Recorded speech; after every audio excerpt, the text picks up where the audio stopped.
for your data and analytics platform. I do want to just emphasize the point that Hari made. On this call, you've got people from AWS that are out there in the field working with customers every day, working with people just like you, solving the problems that you're having. So if you have any questions that arise during the presentation or otherwise, please feel free to put those in the chat. We want to help you out. So I'm going to talk a little bit about some history, some vision going forward, and then I'll hand it over to Jay, and he'll take you through the rest of the presentation. Okay, so oh, and I should mention, so we've been running these sessions in person, all up and down the East Coast, all across the country. It is really nice to be coming to you folks virtually now, out to wherever you are from the beautiful Mid Hudson Valley in New York State. And again, you've got a team that's spread all across the U.S. To work with you today. So I want to, this is kind of the story arc that I'll be going through today, the history. And our position is modern analytics really began around the 2006 timeframe at the convergence of the birth of Amazon S3 and Hadoop, the ability to manage and generate value from large amounts of analytic data at scale around 2006. As I think we all know, there was a large inflection point around 2022 in a number of different ways, but particularly the mainstreaming of generative AI, which led to the agentic era of today. So what's interesting, right? If we have an inflection point that went from 2006 that arose in 2022, and now we're looking at this modern agentic era in 2026. That's about the same amount of change in 16 years versus 4 years. That's a pretty fast change in the pace of acceleration, and we see that just continuing. Now, one of the themes that's going to underlie all of this is the ability to access data is going to be your best way to future-proof against any new inflection points, and they're going to come fast and furious over the next several years to decades, let's say. All right, so let me start with that period in 2006. So, other than the major milestone of my second child coming into the world, some other big things happened. Like I said, the birth of S3.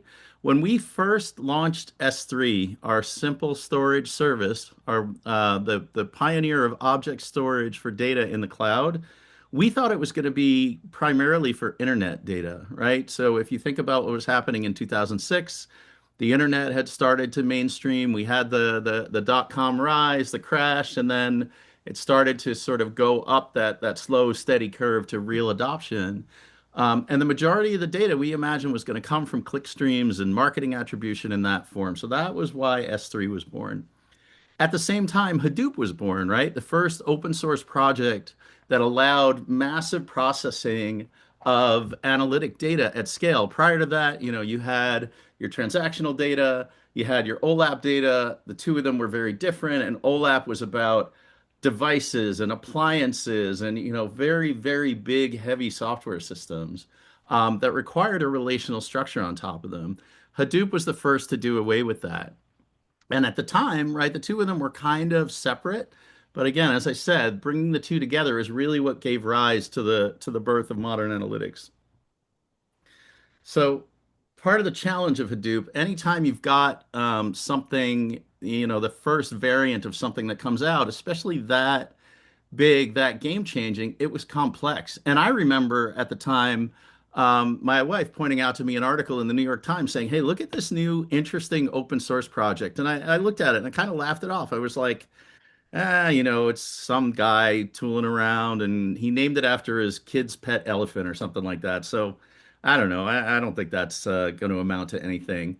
So obviously got that one wrong. We'll talk a little bit more about that later. But Hadoop had a lot of complexity to it. It was each of the tools that was required to run a Hadoop instance was its own learning, right? So anybody out there who's in tech, when a new technology comes along, it takes some time to learn it. Now imagine having an entire environment of different technologies that you need to learn, right? That's a very, very difficult proposition. Every once in a while, we still get a request for pig expertise. So my team, as I said, handles the majority of analytics kind of workloads that we deal with enterprise customers here. Every once in a while, I get a request, hey, do we have a pig expert? And it's not an easy thing to find. Similarly, early Hadoop was very slow. First out of the gate to deal with these large amounts of data, there are going to be some shortfalls. There wasn't a built-in security model, right? That was the one part of the, hey, it's just some kind of open source project. It's not really designed for scale. That was kind of true. That steep learning curve with all of those tools that you needed to learn, and it was very difficult to scale. It was built for on-premises, right? So, and it was early days for cloud, right? This was the same year that S3 was born. So those of us who spend all of our time in the cloud, it's kind of hard to remember that back in those days, clouds didn't really exist. Like I was dealing with large multi-site IBM parallel sysplex systems at that point, right? Cloud was not really much of a concept, right? So early days, early beginnings, complicated, like out of the gate, some groundbreaking stuff, but not super easy to work with. So now let's fast forward to 2012, 2013. So at this point, Hadoop has been out there for a while. S3 has been out there for a while. And we're starting to see this emerging into what I'll call the birth of modern cloud-based analytics. And of course, it was led by early adopters like Netflix, Lyft, Pinterest, right? Companies that were born in the cloud when they said, all right, we're going to build ourselves, our whole business is going to be based on the agility of living in the cloud and having access to these large amounts of data. As pioneers, they didn't mind the complexity of it. That was an advantage to them at that point, right? Anytime you've got a groundbreaking technology, but it's difficult to use, the people who can master that difficulty now have a competitive advantage of being able to use that technology because it's not mainstreamed yet. So think of these early adopters. They're building on top of these data lakes. We're starting to see the shift in S3 of more data coming from compute, coming from EC2 and similar, as opposed to just data that's coming from out on the internet. So that allows us to launch new services. So this paradigm shifts to where we say, you know what? This Hadoop, it's really catching on. It's really interesting. Let's provide a managed service so we can remove the undifferentiated heavy lifting of the infrastructure to support it and give customers like Netflix and Lyft and Pinterest the ability to run what they need to run and minimize the amount of complexity to do that so they can build their business on top of it. And in early days like that, when we launch a service, and this happens with us all of the time, those early adopters really get to drive the direction of it because they're the initial users of it, right? When something hasn't gone out to the broad set of the community, these kinds of adopters can have a lot of influence on the direction of the product. So around the same time, whoops, sorry, I skipped ahead. Around the same time, um, other services are born. Redshift is born, the first cloud data warehouse. Partner services like Snowflake and Databricks are born around the same time. And this is all owing to this convergence of the ability to store and access data inexpensively in a secure model in the cloud, and then technologies on top of that that can run in the cloud that can deliver it for value. Right. So now your early adopters, park those customers in your mind, Netflix, Lyft, Pinterest, same, the cohort of that type of customer, digital natives, we like to call them, that are born in the cloud. So now fast forward to around 2015, 2017, the digital natives have proved out this paradigm, this ability to embrace cloud data to deliver securely and at scale analytics that drive a business. Enterprises are starting to take note, right? So their enterprises aren't going to be the first out of the gate writ large, but as soon as the forward-thinking enterprises see the first ones that come out of the gate and prove things out, you're going to start to see enterprises that are forward-thinking kind of come out and adopt. So the first one is Capital One. When you think about Cap One, I always think about them not just as a brick and mortar bank, primarily as a digital bank. So they see themselves at this point with the ability to capture a large open market with digital banking that nobody at their scale has captured before. And the ability to analyze these massive amounts of data sets is incredibly important for that. Cap One seizes that opportunity. Like I said, pioneers have blazed the trail before them, and so they're able to take advantage of that to really transform their business.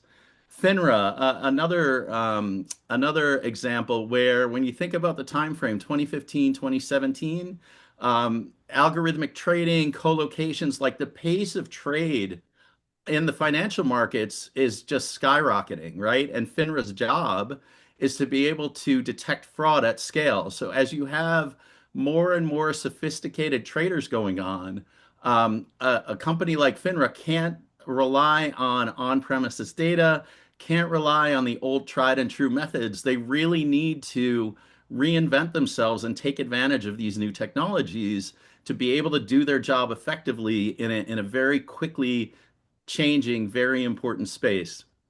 And then finally, NASA, right, the literal inventor of the idea of a moonshot, is looking to go to Mars with rover. And again, very, very data-driven operation, the ability to sense and respond quickly, and to create models that are really going to chart the course to be able to land a rover on Mars that can beam, images and other data back to Earth. So JPL becomes another enterprise early adopter. Now, I don't want to have any misconceptions about this time frame. Remember, Hadoop is still the dominant paradigm, and as much as we've got EMR and Redshift and all of these things available, right, it's still a good amount of work, particularly at the data layer, to manage all of this, right? So let's move forward a little bit. Remember our old friends like Lyft and Pinterest and Netflix, they're kind of tired of having to deal with managing all of these things. And so they realize there are some things that are needed at that data layer that makes the higher level processing a lot easier, right? And so we see the rise of Iceberg and other open table formats, but what I want you to keep in mind is Iceberg was born from these companies. So the people excuse me, the people that grew up on S3 and Hadoop, the early adopters of that, were the designers of Iceberg, right? So Iceberg as an open table format was born to run in S3 on AWS.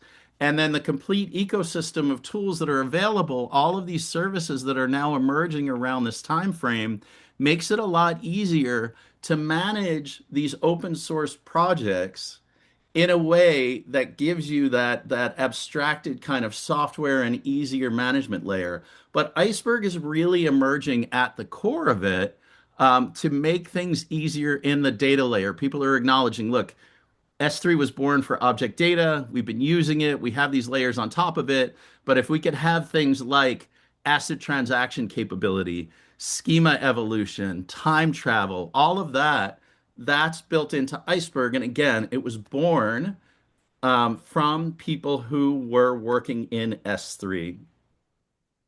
So now around 2022, we start to see the mainstreaming of column-based formats like Parquet, and Parquet and Iceberg becomes a very, very powerful, fast, efficient, and cost-effective pattern for managing data. And so it emerges as a standard data lake architecture. If you step back a couple of years, maybe around the 2021-ish timeframe, early 2022, our service team leadership asked us as the field, as the people that are out working with customers, they said, we need your position on what is the dominant open table format that we want to back. And so I was exec sponsor. One of our principal essays was lead author. We wrote the paper that we delivered to the service team that said Iceberg is the direction you want to go. And like anything else that happens with spirited technical teams, there was some good discussion, there was some good arguments, there was some good data and some back and forth, but ultimately we came together as a team and said Iceberg is the direction that you want to go. I don't think that we were the sole reason that AWS backed it, but I know we definitely had an influence there. And as opposed to the Hadoop story that I told you earlier, looking back now from where we sit now, I think I got that one right. So one out of two ain't bad. So now Iceberg has become a key part of our AWS analytics strategy. We've got over 1 million data lakes running on AWS. 75% of those are hosting Iceberg. And then 77% are using Glue Data Catalog for Iceberg workloads, right? So Glue Data Catalog is our way to bring multiple different data sources together in a way that can be consumed by tools who understand schema and other metadata characteristics about those data sources. But I want you to know we're not just consumers of Iceberg. We're not just using it as an open source project. We contribute heavily to it as well. So over the last few years, we've seen an 18.5x increase in the number of pull requests that are merged in from AWS, right? So we're on both sides of it. It's very important to us, and having that community around it is one of the reasons we're here today to talk to you folks, let you know what we're doing and where we're headed, and help you to understand how to make Iceberg part of your analytics strategy as well. Okay. You're going to see plenty about services. I'm not going to go into depth on a services slide here for you. I'll spare you that one. But I want to move forward a little bit. And remember, I said around that 2022 timeframe, ChatGPT goes mainstream. Everybody's doing it in their household. And then, of course, the next step is businesses want to embrace Gen AI to deliver business value around agility and cost savings and experimentation and all the happy things that the cloud started to deliver in 2006. Remember that curve that I talked about, 2006 to 2022. Now in 2022, we're starting to see that curve take off as a result of Gen AI. And one of the most important things people realize is that the way to take advantage of Gen AI for a business is to make sure that your data is injected in the right way into that Gen AI pipeline, right? And when I say in the right way, I talk about governed, cataloged, discoverable, secure, accessible, with high quality, all of the things that the AWS services that I spared you on the previous slide are able to deliver for you to make this easier, secure, robust, all of those happy words that we like to use in tech, right? Now, around this time frame, 2023 to 2024, the dominant paradigm is RAG, right? Most people are doing POCs. They're really just getting their feet wet. We're starting to see around the late 2024 timeframe, the early adopters, the first workloads are going out into production. But the easiest way to bring data together in on the inference side of things is to use RAG, right? No additional training, nothing else that's going on there. Just, hey, here's a data set that I want you LLM to use as your source of knowledge. So any questions that come in, you're referring to this RAG data set, right? So now what's happening here? As this paradigm is shifting, the whole role of a data engineer is shifting, where the focus used to be on pipelines for delivering structured data to things like reports and dashboards in a BI ecosystem. Gen AI is starting to eat the world, and RAG is becoming that dominant paradigm. And so now these data engineers, and I might have moved ahead to the no, sorry, thought I was up on the next slide. These data engineers are now becoming RAG engineers, and I could see the data engineers in the crowd just kind of shaking their head about this. So I want to share a story here. So about this time. As we're doing executive presentations out to customers, Gen AI is top of mind. We haven't really gotten into agentic yet, but the question of Gen AI and what it's going to do for business is top of mind for everybody. And it was janky in the beginning, just like anything else. I remember delivering a business value of Gen AI presentation, and I would always start with a hypothetical research scenario with an image that I had used one of the models to generate, and it was full of hallucinations, right? So my whole story was like, what's going on with that extra head in the foreground, and why is this person here, and how many fingers do they have, right? It was really early days, but it was top of mind for everybody because it was exciting, and the fact that everybody had Chat GPT or something similar at home, we all knew it and understood it. So anyway, I'm prepping one of our senior executives, the head of our whole analytics and AI go-to-market, to deliver a customer roundtable on the subject of Gen AI and the data foundations to support it. And I said to him, Rahul, so what's your take on this, right? This is obviously new. What do you think about it? He says, well, with all due respect, it is a game-changing paradigm shift, but it really, if you think about it, is just another way to sit on top of data and consume it. No lack of consideration for the impact that it's having, but the mental model really is another layer that can consume data, right? And so for anybody who wasn't able to predict this, and I'm offering this out there, as a kind of go forward mental model for all of you, as I do with all of the customers that I talk to, the best way that you can future proof for whatever the next big thing is, and remember that curve, it's going to come fast and furious, is to have your data ready and available to be consumed by whatever the next layer is. Because at the end of the day, customers have access to the same models. Customers have access to the same supporting infrastructure and all of the tooling. But what makes each customer unique is that set of data that they alone own, that they've generated, that they've curated and cultivated from third parties and partnerships. Your data is like your business's unique fingerprint that only you and you alone possess, right? No competitor, no matter how good their technology is, can match your data. And the more that you can make that data accessible, governed, discoverable, secure, robust, high quality, and available to whatever consumption layer comes around next, the more you're going to be able to take advantage of it quickly. And that's going to be what matters most. All right. Thank you for coming to my TED Talk on that one. As we move forward, similarly, we move from agents to agentic infrastructure, just another area where that paradigm shifted so quickly, right? In 2025, agents first emerged as a term. By this year, it's now gone mainstream. Everything is agentic. We barely use the term Gen AI anymore. Everything is all about agentic, and we're seeing the infrastructure built around it, swarms and harnesses and all of these things.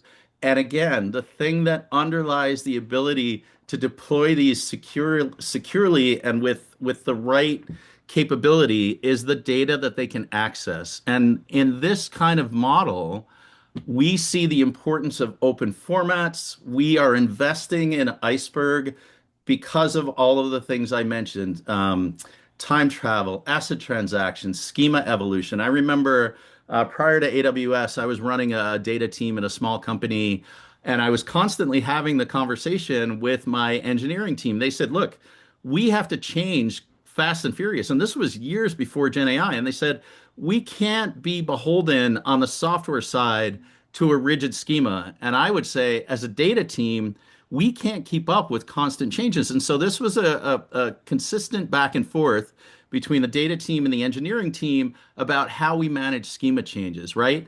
Iceberg makes that go away, or at least makes that problem much, much easier to deal with.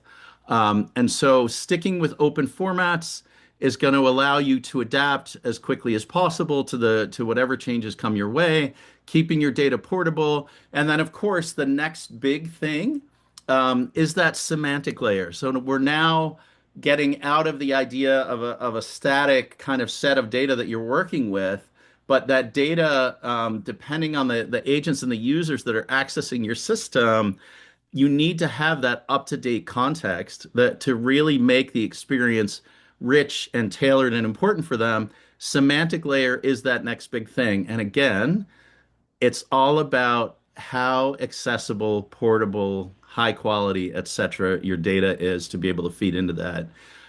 We did just announce our latest open source package for managing semantic layer. If you haven't heard of that, that's a good one to go check out. When we get all of our internal enablement on it, one of the biggest messages that folks emphasize is this is not a silver bullet. Context software is not a silver bullet. It needs the right data to run effectively, right? So I just want to emphasize that message to folks. All right. So, in closing, I just want to mention, as I said in the beginning, the acceleration really is dramatic. What took about 16 years in terms of the state of change for the space, we see that same amount of change happening in the last four, and it's only going to get quicker from there. So, are you building that right data foundation? If you haven't heard me say it enough, data is going to be your way to manage all of this acceleration in the pace of change as you go forward. So, finally, just wrapping up with a few key themes. Avoid vendor lock-in, stay open, keep your options open, stick with open standards. You know you'll always be safe. We definitely have customers who come to us and say, hey, we went in a direction, we started building as we got big, and we wanted to change and go and take advantage of new capabilities. Being locked in was a problem for us, and we're helping them move into more of an open space. Iceberg and Parquet, very, very powerful combination, very much the dominant paradigm right now. Remember, Iceberg was born in S3 to put capabilities on top of object storage to be able to give you some real nice features to do analytics at scale. Semantic layer, as I mentioned, very up and coming technology, top of mind for folks. So, where we were a few years ago with Gen AI, where we were over the last year or so with agents, semantic layer is now starting to emerge as that buzzword that's on everybody's mind, and it'll be the next frontier, I would say, for people to tackle and really give value into their agentic workflows. And then again, not only was Iceberg born on AWS, but we've been investing in it. We've got some services like S3 tables. You guys will get to see that, and then an ecosystem of services that make it easier to work with that open data effectively at scale and cost effectively. All right. So with that, I'm going to hand it over to Jay. I did see questions popping up. I wasn't able to see them. Hari, do you wanna punt those until later, or is there anything you want to come up now? Yeah, there's one thing that I think folks were asking more about semantic layer and what is that new thing that we kind of announced? I think the question is about AWS context. I just posted a link to the blog post which talks about AWS context. You want to talk about it, Scott? Sure. Yeah. At a very coarse level, just for purposes of this conversation, semantic has a few different pieces to it, and I would invite anyone, any of the essays on the phone who are gonna be able to like kind of just shake their head no at me as I'm saying this to hop on it and correct anything I'm saying. But in the first case, again, driven by your data, getting that metadata right, having that properly cataloged, giving your agents the way to access it, that's also going to give the software that builds context the ability to properly create that, knowing what's needed from your data. And when I say metadata, I mean the basic bits and bytes like schema and column descriptions and all of that, but also the business metadata, the descriptions about what that data really represents in more of a human understanding and more of a business context, as well as things like metrics, right? The most common thing like across a business, what is a customer? What is revenue, right? Getting those things kind of consistent and solid across different areas of the business, especially when we're talking large enterprises, can be really, really important. That's the first layer, right? And so many of the customers we work with who are all hyped up about semantic, they don't even necessarily have that part right. And that's where we start with them. We say, look, let's get this foundation built and get that right. And then we can think about some higher level things. The next level of maturity, once you've got that in place, right, is more of like the ontology discussion, using some of the W3C standards like Shackle and Sparkle and OWL. And that's really getting more sophisticated in terms of understanding entity relationships and meaning among the different pieces of the data, as opposed to a business understanding of data in isolation and some rudimentary things like metrics. When you start to get into ontology, then you can really understand hierarchy and relationships and business rules and constraints in a way that's easy to manage and make available to your agents and to your users to give that dynamic context. In terms of what we released, so we recently announced AWS Context. That was an announcement. It hasn't been released yet. It's very early days for context. We have an open source, what we call our Context Ontology Accelerator, COA, that's available. And that's much more of a, think of it more like a builder tool that you can get started. Our services or partners can help you work with it in your business to start building that context. But again, before everybody gets too hot and bothered about the software side of it, let's make sure that we've got that data foundation, that cataloging and metadata at the data and business layer and good quality and lineage and all of those groovy things in place. You can run that in parallel, right? You can be building that as you're looking at the software and thinking about how you're going to bring that into your organization. But I don't want you to do one without the other. I do really want you to get that data foundation in place, and then you're going to be in great shape to get value out of the software. All Yes, right. those who are interested in that open source accelerator to that help you build this ontology, I just pasted a link in the chat window, so go through it. Again, as I said, this is not a service offering from AWS. This is an open source code that you can take a look and then fork it, sorry, not fork it, like clone it and then deploy it in your in your environment.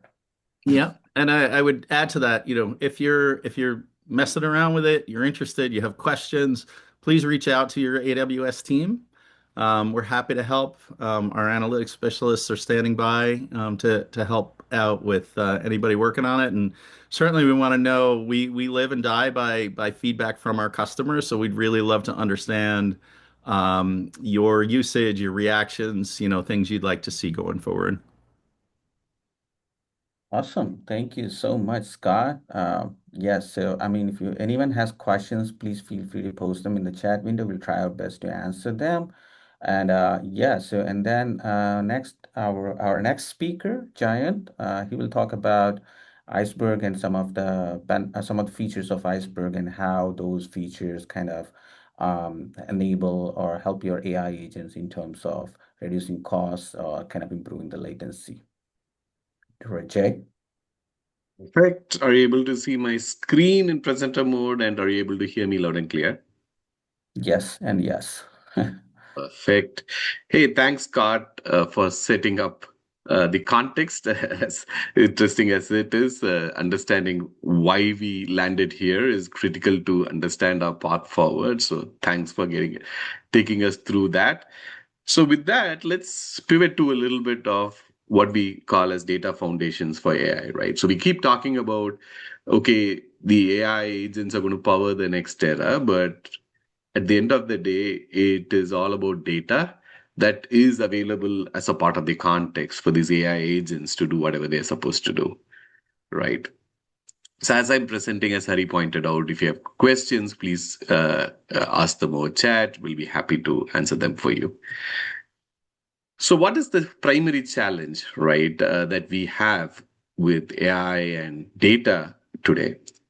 So one of the key things is customers are doubling down on investments and innovation in the AI space. You see new LLMs come out every other day, LLMs which are able to make things that were not possible. And then from the other side, there is a huge influx of data, right? New streaming sources, new providers of data. And then there is the third dimension, which is governance and security. So we have all this data. Then we want AI and the advancements of these LLM to get to this data. But then we have to make sure only the right people have the access to the right data and they are able to view this together, right? So how do we keep up with this challenge and how Iceberg facilitates us to do that is kind of the story that we're going to kind of look at. And if people are not already sold on the front about whether AI agents are going to be important, just give me a second. I think I skipped a slide.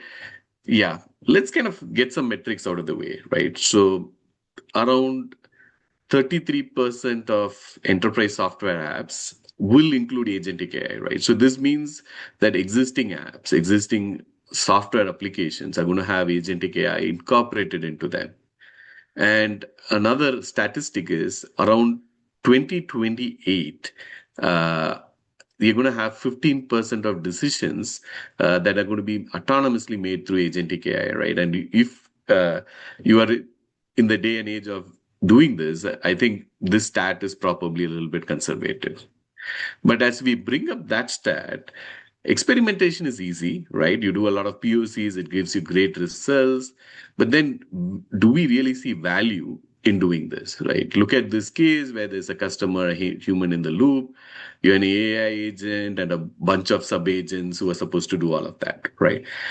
But does it really give you the business outcome that you're looking for? Uh, because of cost involved, because are these agents doing whatever they're supposed to do? Are they not hallucinating? Are they giving the outcomes that the end consumer is looking for? So those are real questions that we have to answer today, right? So unless we have a good way for the AI agent to get to the data underlying it in a safe, secure, governed way, it's not going to be possible to reach business value, right? So nothing on the front is going to be able to Oh, excuse replace me. the I see core. that in your screen that you have a talking on the top right. Can you please take this out? Yes, thank you so much. Minimize that. Okay, I'll just move it across on the side for that. And for some reason, it's not missing. Okay, thanks for calling that out. Perfect. And so now, with that being said, what are AI agents, right? Let's set some baseline on what these is and how we want to take this forward. So agents are basically autonomous software systems that leverage AI to reason, plan, and complete tasks.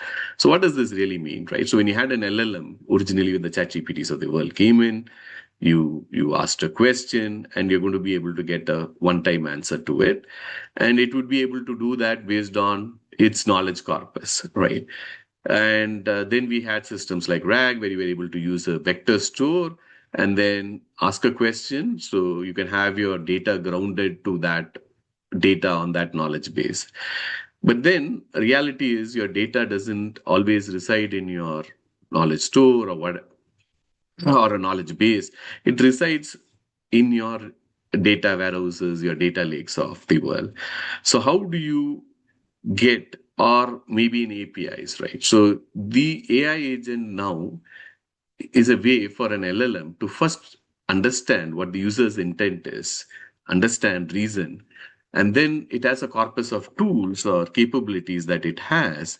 And then using the intent, it decides which tools or resources to call, prepares a plan, and then executes it on behalf of the user. So this almost makes it really powerful because now the LLM is not hallucinating, but it is actually going to reason, understand its tools ecosystem, and then get to the outcomes that it is trying to do, right?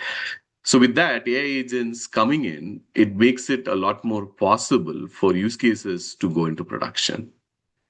But stating that AI agents alone are not going to be able to be doing its job without a strong data foundation, right?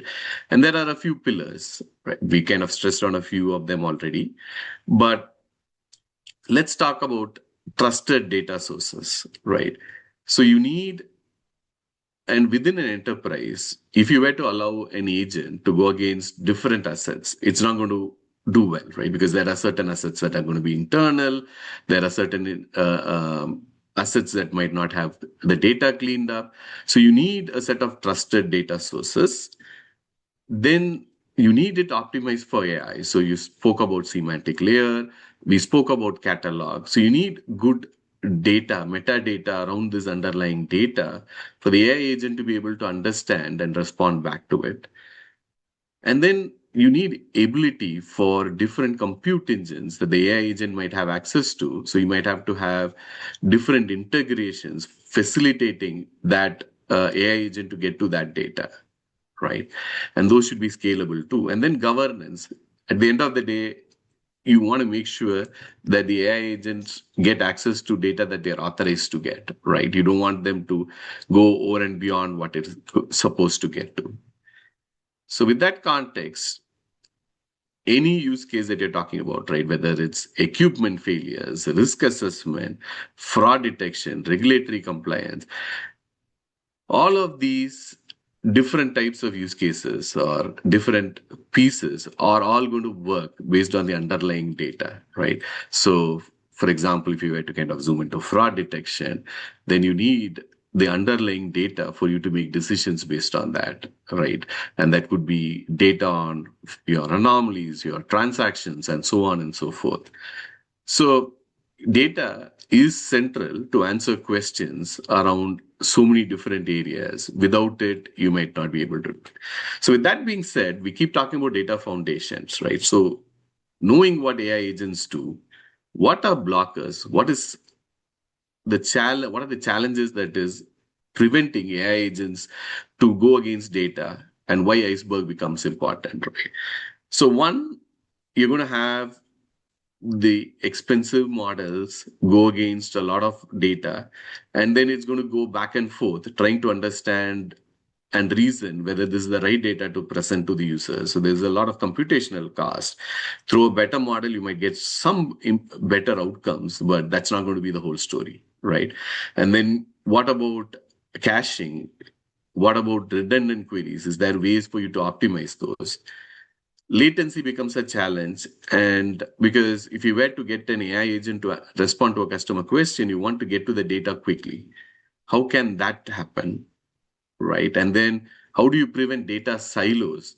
Because if you have different data silos, then the AI agent has to discover each of those silos. How does it get to those?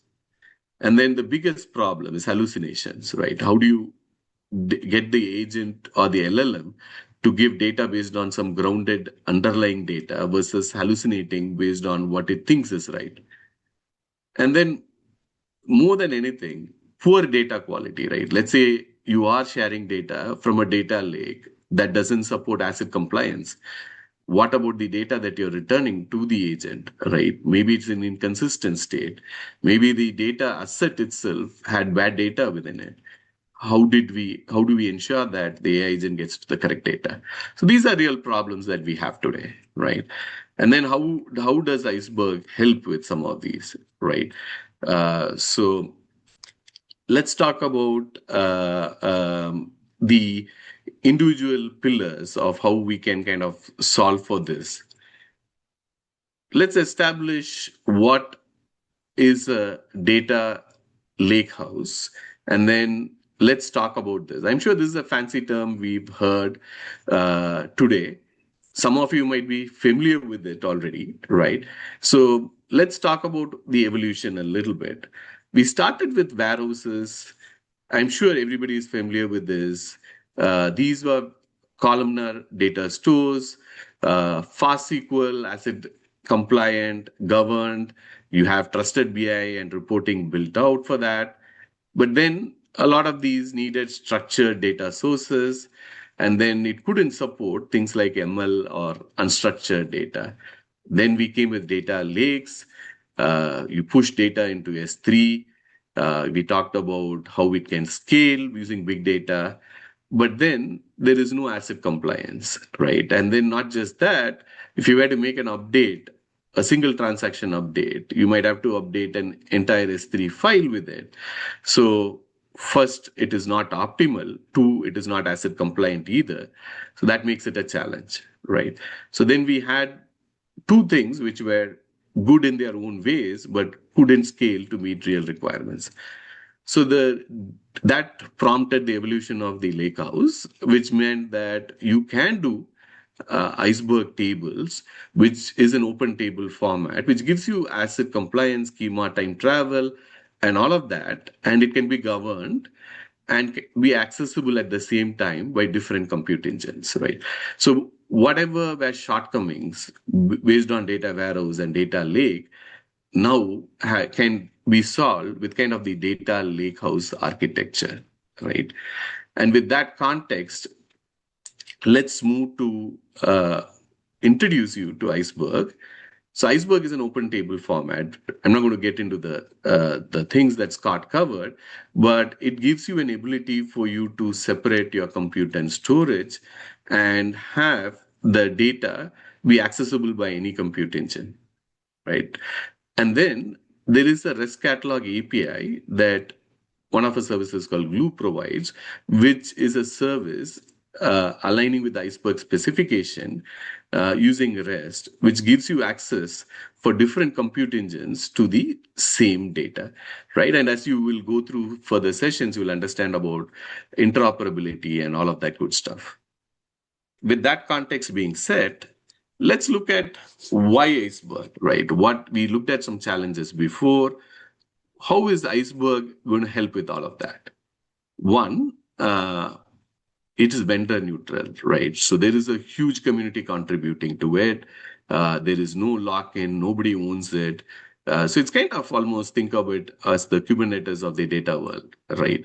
So there's a lot of backing. Everybody believes in this open table format, and you see continued adoption by different enterprises.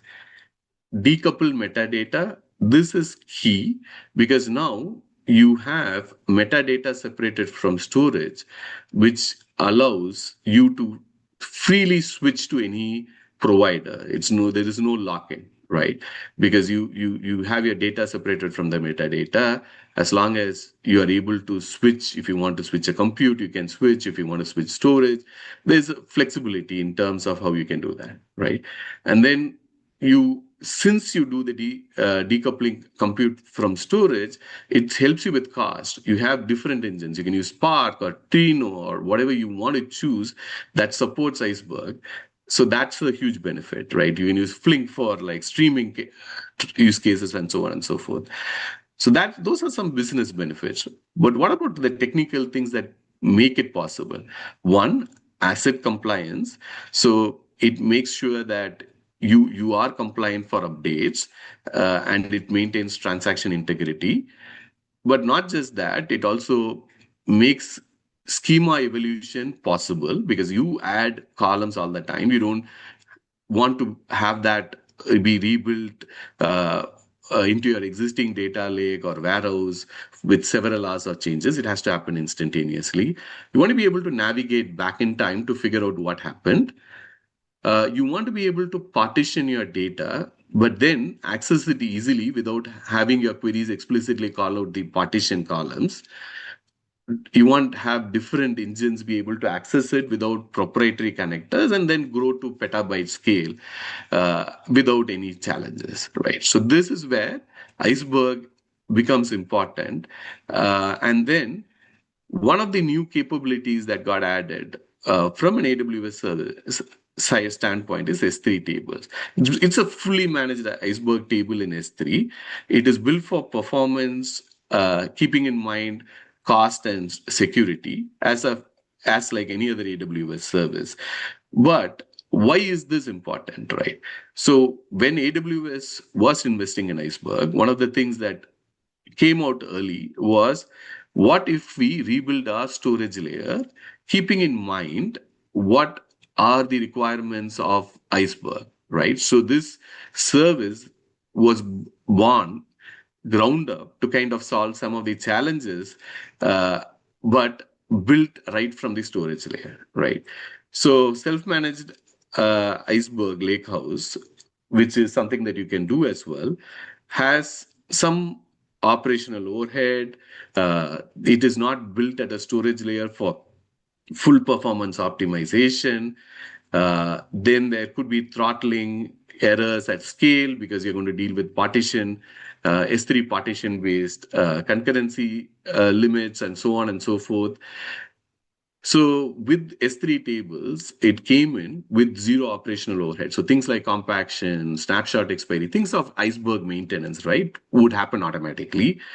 Faster query with auto optimizations are built into this, uh, much cheaper for you to kind of build based on this optimized version, and 10x transactions, higher transactions per second, right, which means higher throughput. And then the key other capability is it does native multi-region replication. So if anybody has played around with Iceberg before, they will know that the metadata actually holds references to your actual table location. So it's going to hold to your S3 physical path. So which means that cross-region replication is not just like turning on S3 replication, it's not going to work. So S3 tables helps you get to multi-region without you having to manage any of that, right? So with that, it's easy to adopt automated storage compaction, easy data retention, right? So with this context, let's move maybe to a demo to kind of understand and learn a little bit more about our different iceberg concepts, right?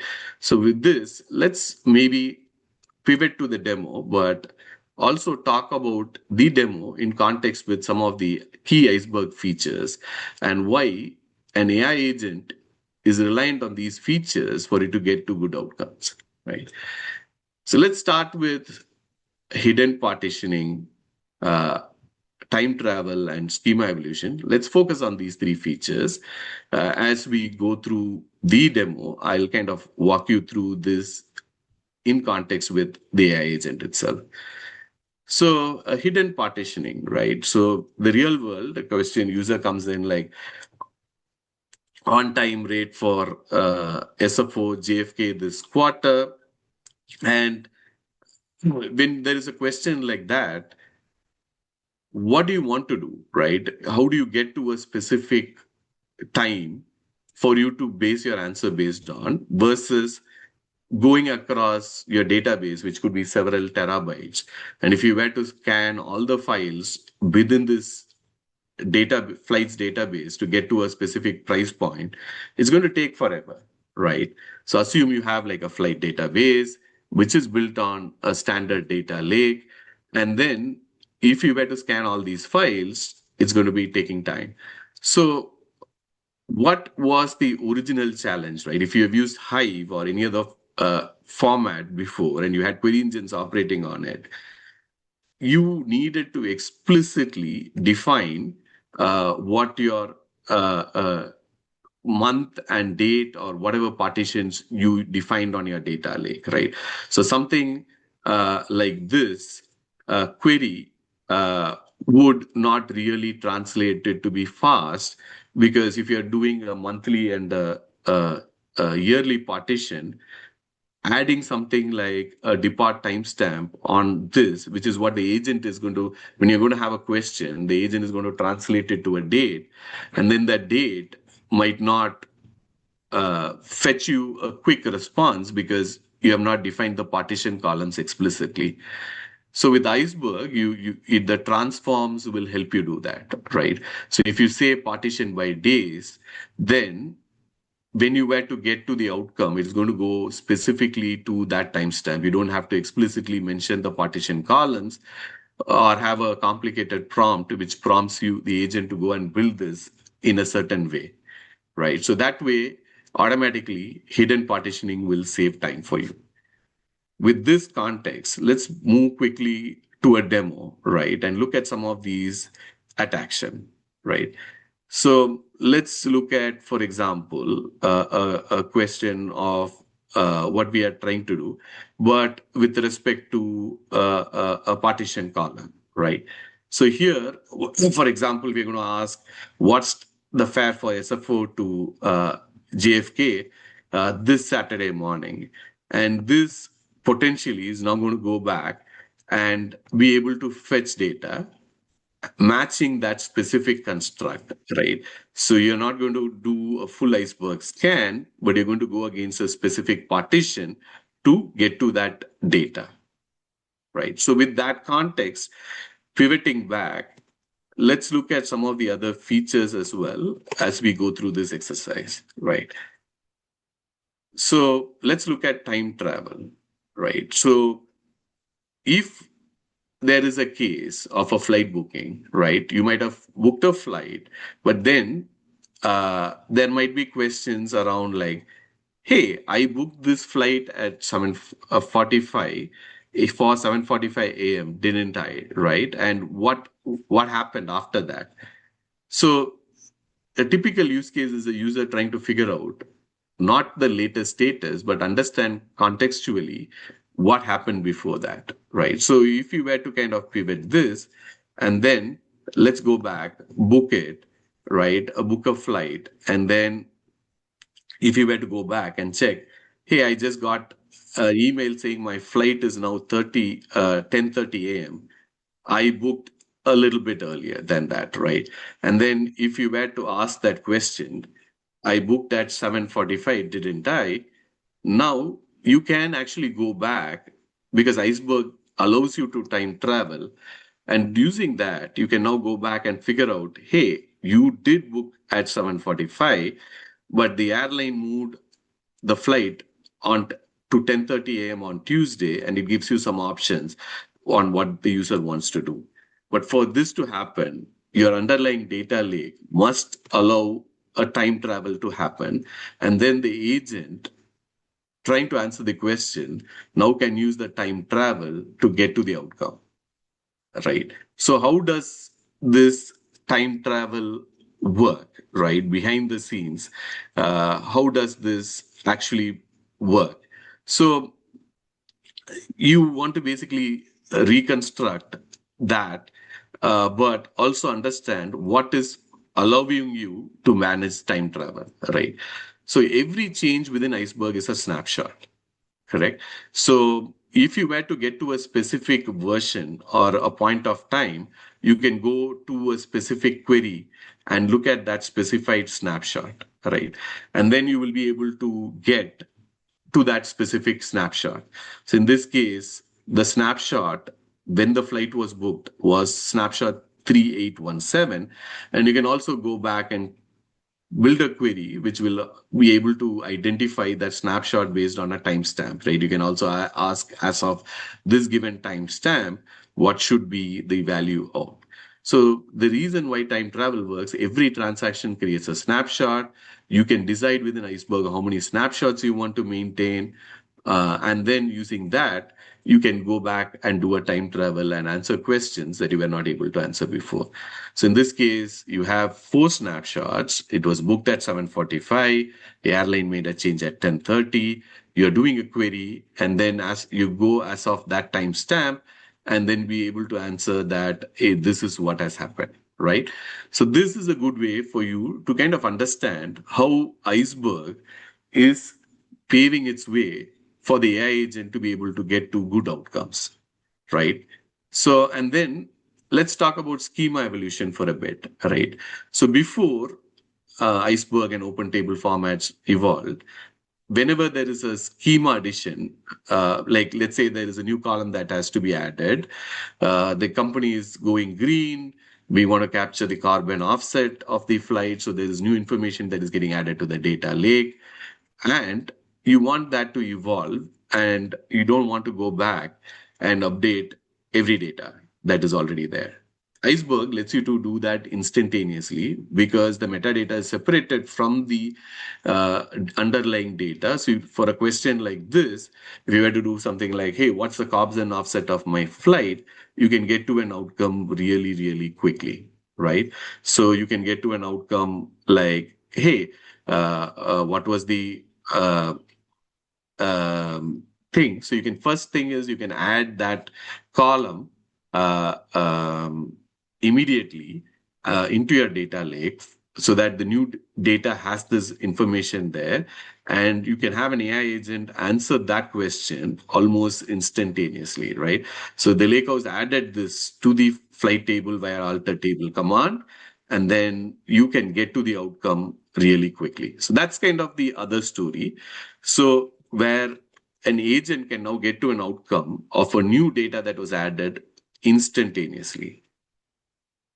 So earlier than this, yeah, with Hive and Parquet, you know the story. You have to add it, and if you have to rebuild it, it's going to take several hours to add a simple column. Correct? A metadata change in Iceberg is instantaneous, and the older records are going to be null. New records are going to have live values, and it's already built in, right?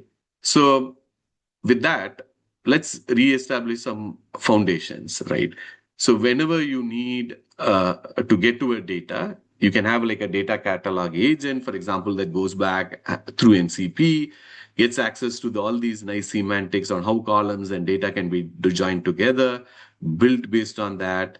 And then you can have a query routing agent, which goes back and be able to route the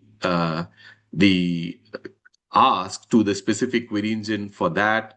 And then a performance agent, which can surface the slowest queries for each period, diagnose root causes, and then get to a better outcome for subsequent usage. And then you can have something like a cross source join agent. This is something that you're going to see later. We're going to go into a section where about federation and how do we get into it. So all of this together can make it possible for you to, for example, get to a good data outcome, right? It's just a mental model on how to approach a set of data agents to answer questions in natural language. So we already spoke about it. An agent is only good as the data as we speak. And with that, I'll stop. I'll answer any questions that might be important that might have come through chat. But next, we will move to things about it is not just about one data set, right? How do you bring all of these together to a catalog? How do we govern it? And how is Iceberg open-ended to allow it to be interoperable with other uh, uh, ISV and other providers so that you can have one truly solid data foundation? That's the area that we're going to focus on.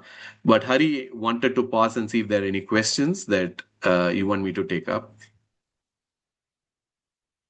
Sure, let me see. I don't think we have any questions specific to or anything that was not answered.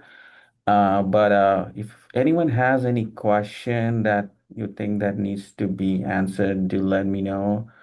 Or bring it up back on the chat windows. We'll be happy to answer. But again, as I said, like we will have a dedicated Q&A time towards the end for 15 minutes. Okay. All right. Thanks, Jay. Really appreciate it.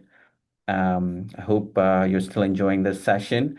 So last, we have Rohit, who will be kind of talking about data interoperability and how icebergs enable brings that openness. I mean, in terms of data interoperability. So, but again, if you are planning to leave, yes, we will be recording this. We are recording this session, and we will be sharing an edited version of this recording in a couple days from now. But again, if you plan to leave, I would ask you to kind of fill in the survey for us. This will help us improve our content and then the way that we present. So please help us with this survey, provide this feedback. I just shared the link in the chat window. If you can just click on it, it has like 5 questions, won't take more than like 20 to 30 seconds. I'll give you a moment to fill in the survey before we get to the next topic. And you do not want to leave. You don't want to miss this. Yes, you don't want to miss this one. This is a very, very important, and then I'm sure that you're gonna love this one. Yeah, go ahead. Go ahead, Rohit. All right. Thank you, Hari. Can you please confirm you can see my screen? Yes. Yes, we can.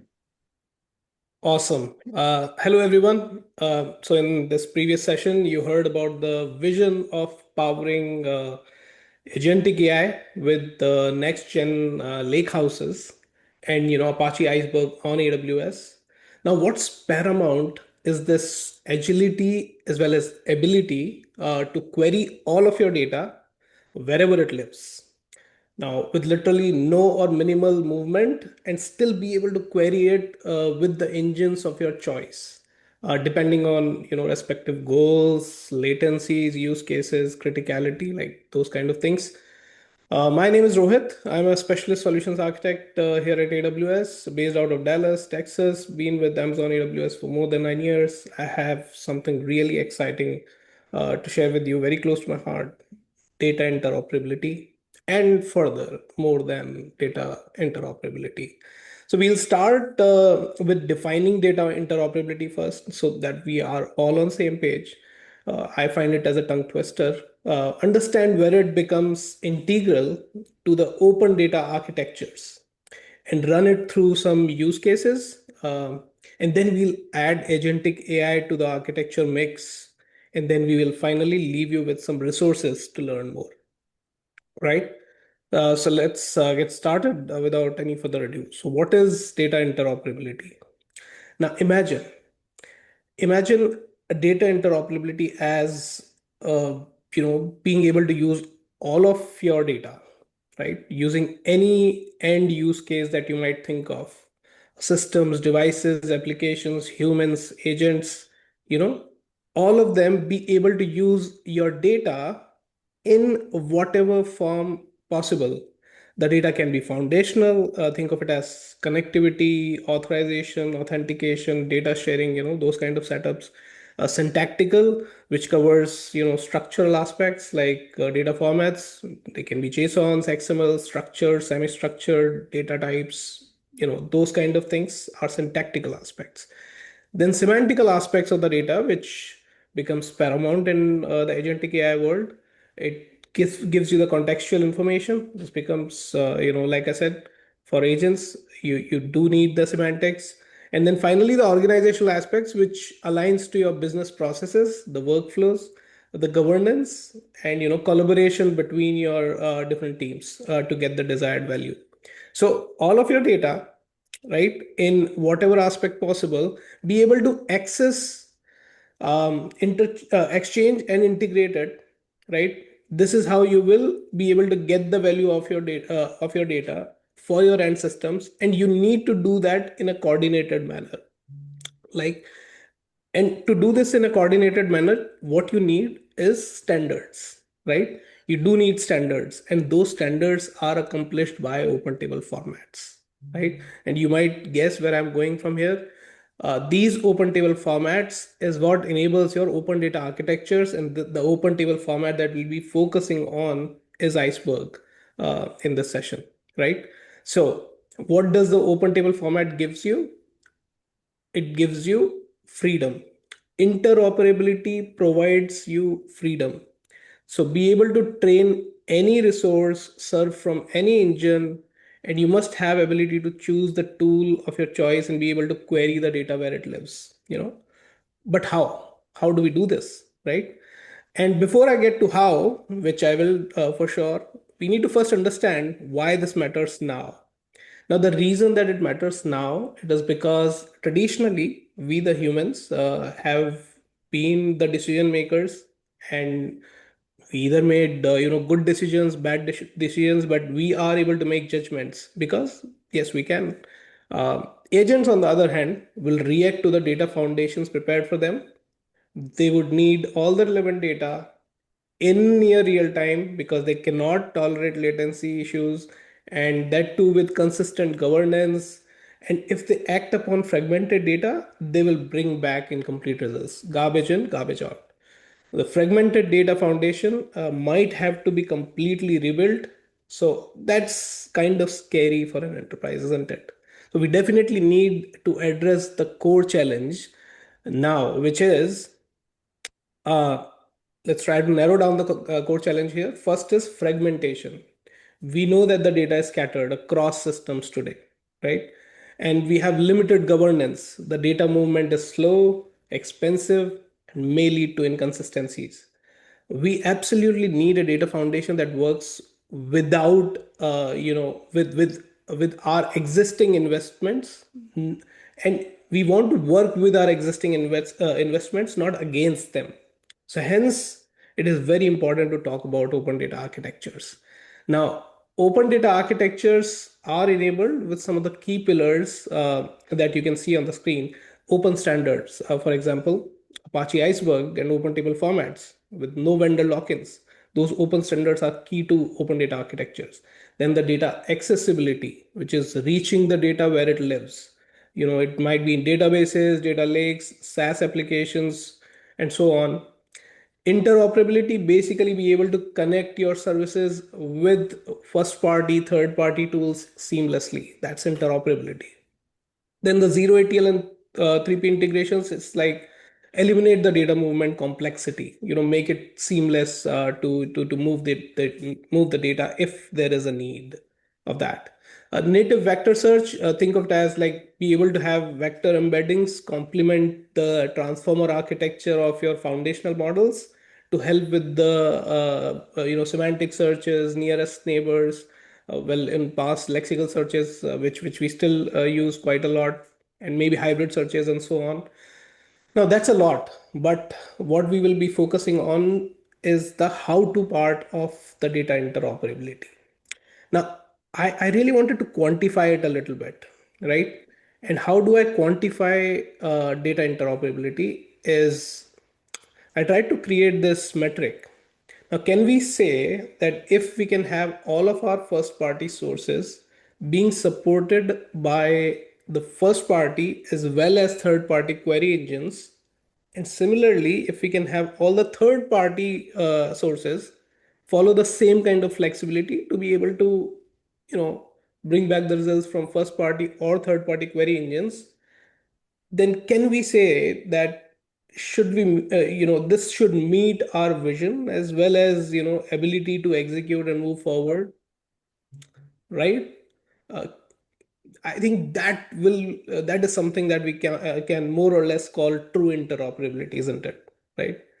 And we'll see, okay, how we will do it for humans and AI, right? Because we do have an architecture which does support humans as well as AI, right? The same platform which serves analysts, BI, ML, as well as the agents, that will be our ideal state, isn't it? Right? Now, this slide does call out some of the AWS services and capabilities, which helps you enable that. But we really want our customers to have freedom to choose. So if you want to dive a little bit deeper on some of the services that we have, you will see that while we have the native services that can help you with all of your data analytics and AI use cases that you may have, we do also have capability to support third-party sources and destinations to let you choose the freedom to have the freedom to choose. Now let's start with data sources, right?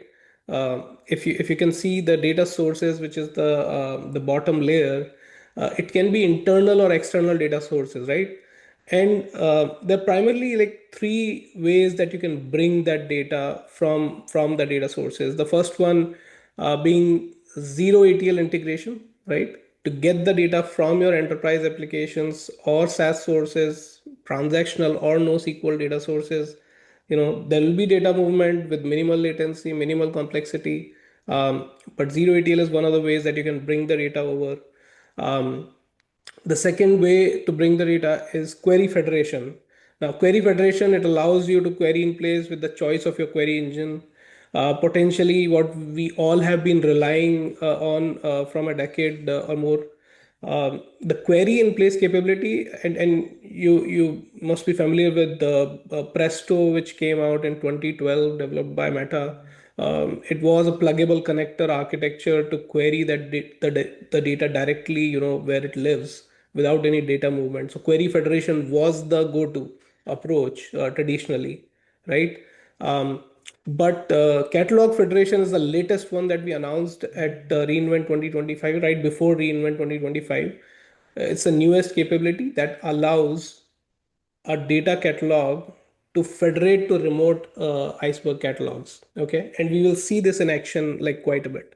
Okay, we'll skip the zero ATL part because it requires data movement with least effort and latency. However, that is not that we want to focus on. We really want to focus on the catalog federation part, which is what enables your Iceberg catalogs, whether they are in AWS or they are in third party, right? And be able to work with your catalogs where they live, right? Query federation, I mean, you must all be very familiar with it already, which allows you to query in place. That was the go-to approach when it came to distant sources. That's how we would connect typically using query federation.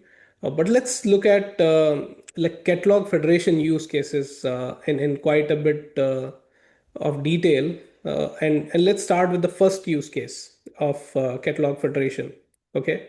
So the first use case is the glue data catalog federation to remote iceberg catalogs. Now, when I say remote iceberg catalogs, those iceberg catalogs might be Snowflake Horizon catalog or Databricks Unity catalog or any other custom iceberg REST catalog for that matter. Um, Glue data catalog will be able to do catalog federation over remote iceberg catalogs, which are in distant source, right? So that's our first pattern. Okay, being able to query that data which actually is in Snowflake's Horizon catalog, maybe Databricks Unity catalog, being able to query that from AWS native engines like Athena, Redshift, EMR, and so on, right? So that's our first pattern.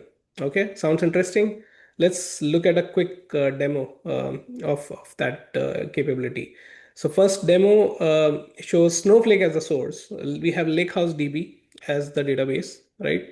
That's basically our Horizon catalog that we'll be trying to read from glue data catalog. Okay, so first we are creating some secrets that we'll be using in order to create a catalog in the glue data catalog, which is doing a catalog federation on the remote iceberg catalog from Snowflake Horizon. So we are creating Snowflake Horizon catalog under lake formation catalogs, right?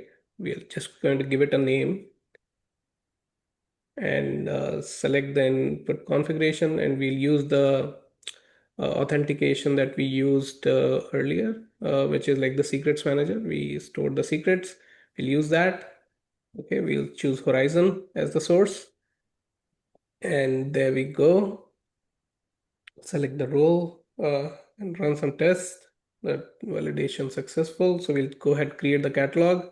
Then once we have created the catalog, it will appear in Glue Data Catalog as an object, and you should be able to query it with the AWS native services. So we are going to go to Athena, select the source that we just created. We create the Lakehouse DB catalog, and as you can see, the table which was in Lakehouse DB in Snowflake, you're able to query it using Athena. There you go.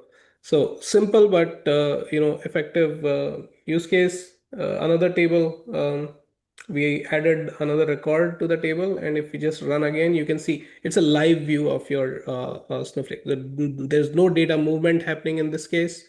You are querying the data where it lives, right? So that's our first pattern. Now, another flavor of the same pattern, which is if your data was in, let's say, Databricks Unity catalog and you wanted to look at that data, let's look at that pattern. It's quite similar. Instead of choosing Snowflake Horizon catalog, you're going to, in this case, choose Databricks Unity catalog. So we are getting the details right here. Okay, this is where I was talking about the lake formation catalog. You choose Unity catalog. Right here, you go ahead and create a catalog just like you did for Snowflake. Pretty much same process, right? You create the way of creating the catalog might be a little bit different, but depending on how Databricks manages this OAuth plus OIDC kind of authentication to have the authorization set up. And based on that, you will go ahead and create the catalog. Once you create the catalog, again, the catalog is available in Glue Data Catalog to be queried. And then we'll go to Athena for querying purpose. And then in Athena, we are going to go ahead and query the table that we are getting from Unity Catalog in this case. So Unity Catalog, we have got the customer table, and just run the query, and there we go. We are able to get the data from Databricks Unity Catalog. It's a simple example, but it does show you, the art of possible. Changes reflected right away. Like I said, it's not moving your data. The data still is with Databricks Unity Catalog. And what we are doing is glue catalog federation to a remote iceberg catalog. Now, what if we wanted to do other way around, right? That the data was in glue data catalog and you wanted to query it with Snowflake or Databricks. So how do you do that? So let's take the first example, which is your data is in AWS Glue Data Catalog. So just like Glue Data Catalog has remote catalog federation, similarly Snowflake has remote catalog federation. It does use Iceberg REST catalog APIs and get the vendor credentials from Lake Formation and be able to query it with Snowflake. The direct access was the existing pattern which already existed. You could have just created maybe a open source Spark job and be able to query the data from S3. So that was always there. But in this case, we are talking about Snowflake's capability of remote catalog federation to Glue Data Catalog. Okay. So let's look at a demo of that as well. So in this case, the data is in Glue Data Catalog. Okay, the data base is CRMDB. CRMDB contains some tables. We'll just look at these are all Salesforce tables. And we go ahead and set up the catalog federation capability of Snowflake using some SQLs.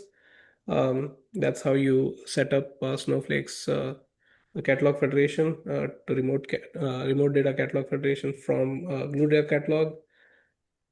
All right, and there you go. You can, once you have created the catalog, you will be able to see CRMDB schema and the table, and then you can start querying that right away. Okay, so the capability other way around. So being able to use third-party query engine when the data actually sits in Glue Data Catalog, that's doable. Now let's take let's look at another flavor of the same problem, which is you want to read from Databricks Unity Catalog using Databricks query engine. Now, be mindful that in this case, we are not using the Iceberg REST catalog APIs, but we are using Hive Metastore APIs. So Databricks does use Hive Metastore APIs to do this remote federation from AWS Glue Data Catalog. It does not use Iceberg REST catalog APIs. So that's something I think Databricks should. But anyway, like let's not get there. Hive Metastore APIs, through Hive Metastore APIs, Databricks will query, and let's look at that in this example. The data is in Glue Data Catalog, okay, and we have to apply some permissions first, right, for the catalog access. Once we have applied those permissions, then this is the Databricks data access policy, right? We are giving privileges to be able to access the data in S3, right? And then we are going to credentials in Databricks.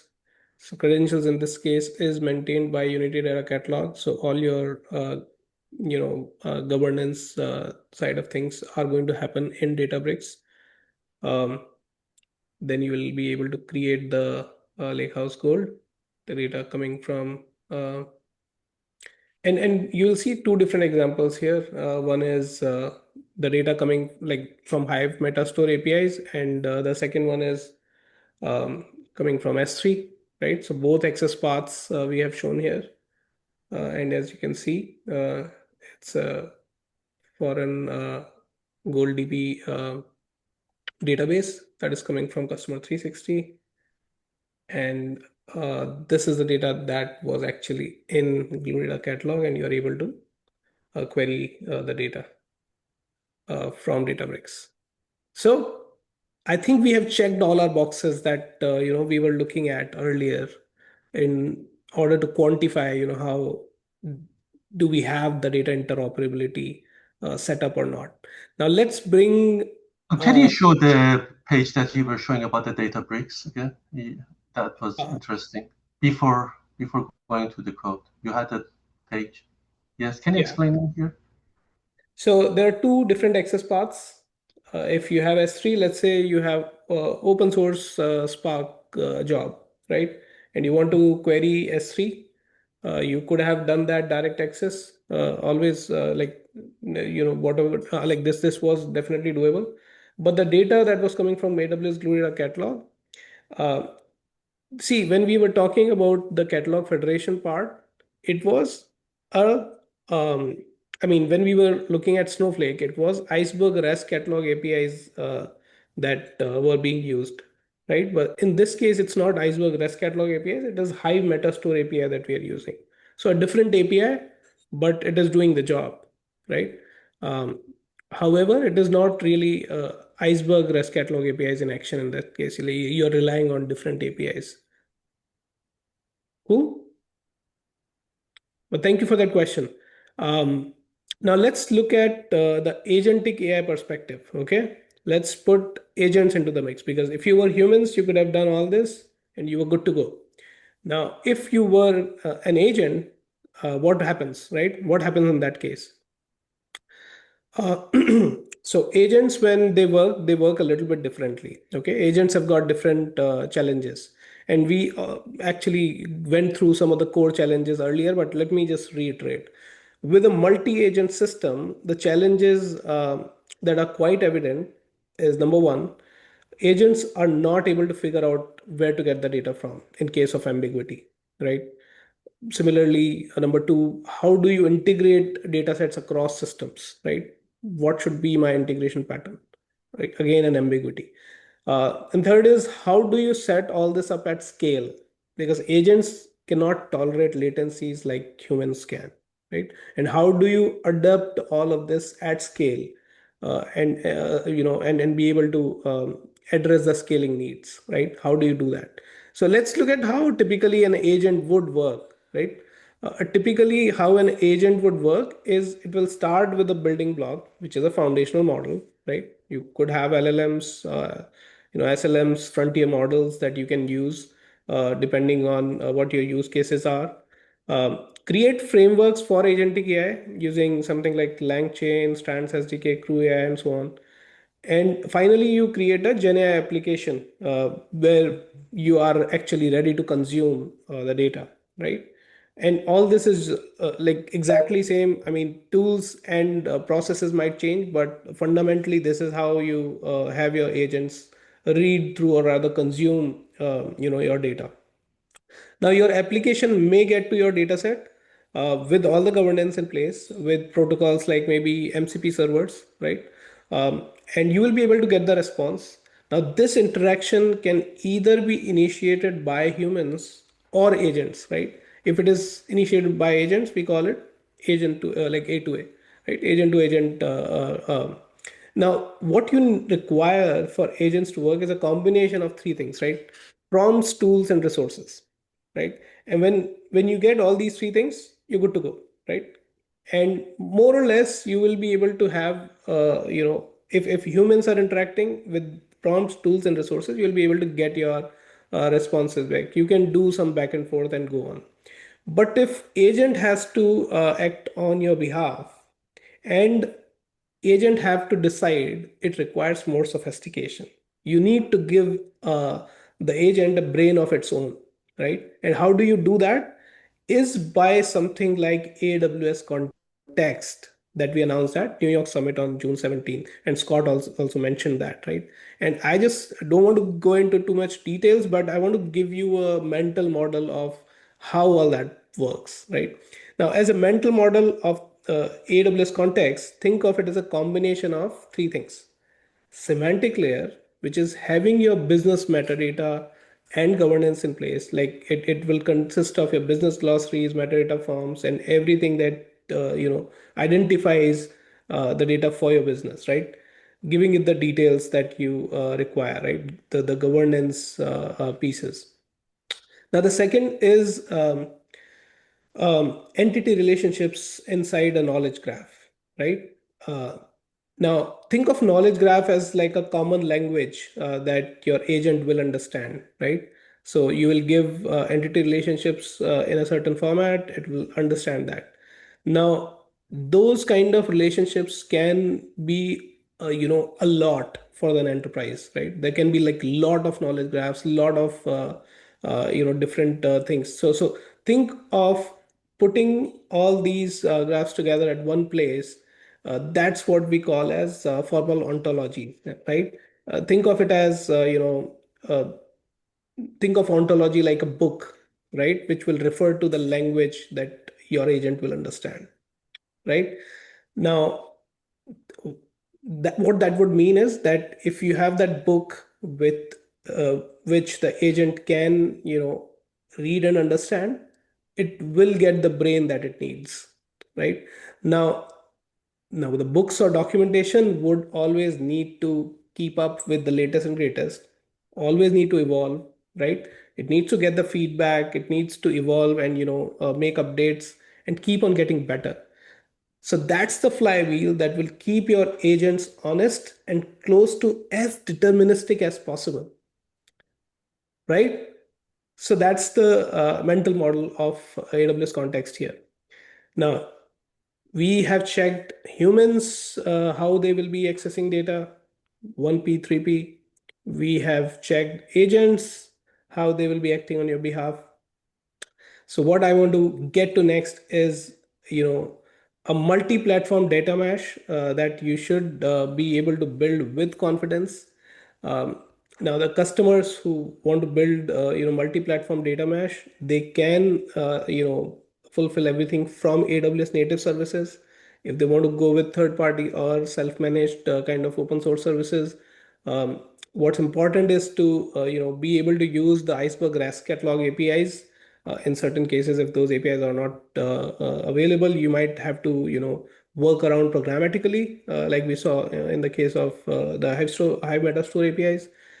And then you will be able to use the open table formats for all the flexibility and choice that you might need in terms of like your query engines, depending on what kind of use cases you are trying to fulfill.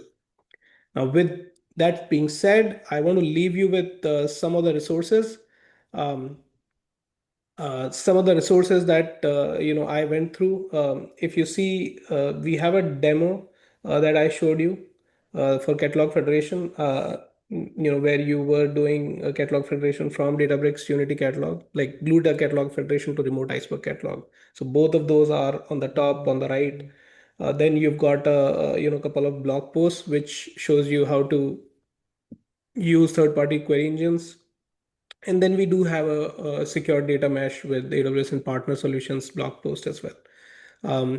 You can, I mean, we will probably be sharing some recordings, but if you want, you can take a picture of that, a screenshot maybe.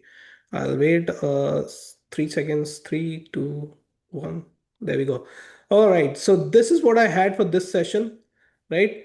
Uh, on day two, which is tomorrow, what you will see is how to build a fully managed data and AI lakehouse from streaming and batch to intelligent outcomes, right? So you will see how to build your own lakehouse, and that will be followed by a hands-on workshop where you will be going through Iceberg on AWS hands-on, right? So don't miss out. The day two is really exciting. You will get to get your hands dirty. Now, your time and interest is very much appreciated. I really thank you for your time and interest so far. And this was it from me. Rohit Vashisht, and feel empowered working with AWS. Over to you, Hari. Thank you. That's it from my side. Right. Thank you so much, Rohit. Yes, I know that there are a bunch of questions in the chat window. I think people are eager to have their questions answered. I tried my best to answer as many questions as I can, but still there are a couple questions which were unanswered. So if I may ask all the speakers who are still on to come on their cameras. David, Jay, if you're still here, if you can just come on the camera so that we can answer these questions. I have two questions which I would like to bring up. So the first question is about, okay, so I want to know a little bit more about Iceberg REST APIs. So I guess like there is some confusion what this REST catalog API is all about. So Rohit, if you can just expand on that one, that would be wonderful. Yeah, so absolutely. Hmm. I mean, typical software development. I mean, what you start with SDKs and APIs to be able to programmatically, fulfill your needs. Uh, And in this particular case, when you want to query Iceberg, there are like lots of methods through which you can query. I mean, you can probably rely on Iceberg REST catalog APIs. Then there is a Python library called PyIceberg. You can use that. Like there are multiple ways, right, through which you can go ahead and query things programmatically. Um, so that's what we were talking about. The way we have built the stuff, it does support Iceberg REST catalog APIs for most part. Like, I mean, if the AWS the AWS Iceberg tables that you will see in different kind of storage mechanisms, which can be S3 general purpose, can be S3 tables, it can be RMS, like which is the Redshift managed storage. All of these are purpose built like to support Iceberg REST catalog APIs. Now if you do use other APIs, for that matter, if you use PyIceberg or you use Hive Metastore APIs, you might have some friction which you might have to work around, right? That's where I was coming from. Does that Perfect. make sense? Okay, I'm not sure who asked these questions, but if your question is still not answered, I would ask you to unmute yourself and then, you know, let us know. All right. Okay, so if not, then we will move on to the second question. So the second question is from Aruna. She has actually two questions. So Aruna, do you want to unmute yourself and then, ask your question? Yeah, sure. Thank you. My first question was just more on the Jayant presented that interactive HTML where it was interacting with the AI. So how do I differentiate between if it's my use case is more like a front end which is a chatbot which interacts with the user through AI agent and it queries to the data stored in Apache Iceberg.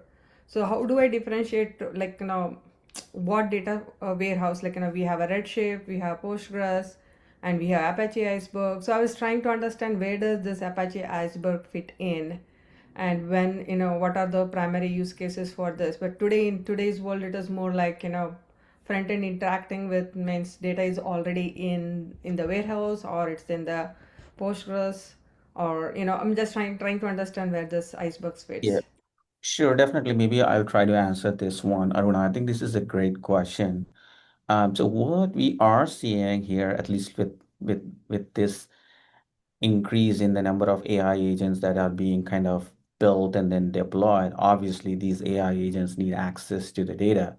So if you look at these traditional data sources that we have, like a databases and data warehouses, I mean, they work great. Some of them do scale to the needs of these AI agents, and some do not. I think what we're essentially saying is your data foundation is key. But again, if your question is more about where do you see Iceberg fitting in here? So what we are seeing here is like, these traditional data sources still do great.